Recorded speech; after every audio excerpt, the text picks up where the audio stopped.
కిలోమీటర్లని వెనక్కి 7 కిలోమీటర్లు ఆప్ చేయమంటారు సార్, మోపు చేయమంటారు సార్. ఆప్ చేస్తే 6,000 అండి, మోపు చేస్తే 3,000 అండి, పైకి వెళ్తే 10,000 దగ్గర. మరి అందుకని చెప్పేసి వాడు వచ్చేసామండి. మన ఇంట్లో ఏప్రాళ్ళు దెబ్బలాడుకుంటే నాప్రాలు వెళ్ళిపోతుందండి. మన ఇంట్లో 3 పిల్లలు దెబ్బలాడుకుంటే వాన వచ్చి వరద గురిసి జనమంతా కొట్టుకుపోతుంటే మీరు ఇచ్చే 10-20 నోట్లతో పడవలు చేసి వాళ్ళందరూ నొడ్డి చెప్తున్నాండి.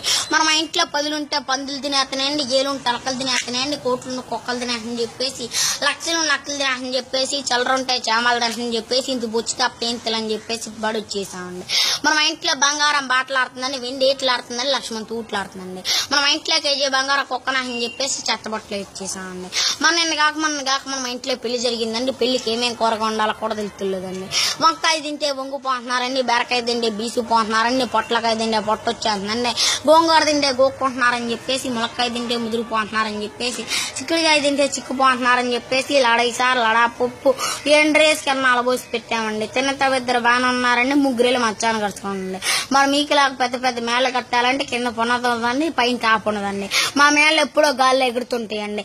జమ్మెత్తే జారిపోతుందండి, ఇటుకెత్తే ఇరిగిపోతుందండి, తాటకెత్తే గలగలమంటానని చెప్పేసి మా ఆఫీసులో భలే కలపలు కనిపెట్టారండి. ఏమేం కలపలు అంటారండి? బొబ్బాస్ కలపండి, జిల్లాడు కలపండి, దుమ్ము దోలాలండి, పరిగిట్టి వాసలండి, చీపుర్ల కిటికీలండి, పైన కోడిపీటాపండి. కోడిపీటాప ఎందుకంటే అండి వచ్చే వర్షాకాలం కార్తీక వాసన వస్తాకండి. మరి మీకు అన్నం చేస్తే ఫీల్ అయిపోతారని చెప్పేసి బాలకృష్ణ బన్నీలు, బెమ్మన్న కడ్డాయిలు, ఆలోవదిన షర్ట్లు, రామసారం ప్యాంట్లు, పోనకల షర్ట్లు తెచ్చేసామండి. మరి పొద్దున్న హిందీ వాళ్ళు వచ్చి పాకిస్తాన్ మీద యుద్ధం చేయమని 6 రూపాయలు అడ్వాన్స్ చెల్లారండి. 6 రూపాయలు అడ్వాన్స్ తీసుకొని తూటుకారం తుపాయి తీసుకొని జీడి కింద జీప్ వేసుకొని ఇద్దాన్ని బయలుదేరామండి. ఆ జీడి కింద జీలో డీజిల్ అయిపోయిందని చెప్పేసి జీబులు చెల్లె పడిపోయిందండి. నేను వచ్చి ఇక్కడ పడిపోయాను. మరి మాకు ఇచ్చేస్తే పాకిస్తాన్ మీద ఇద్దాన్ని బయలుదేరుతాను.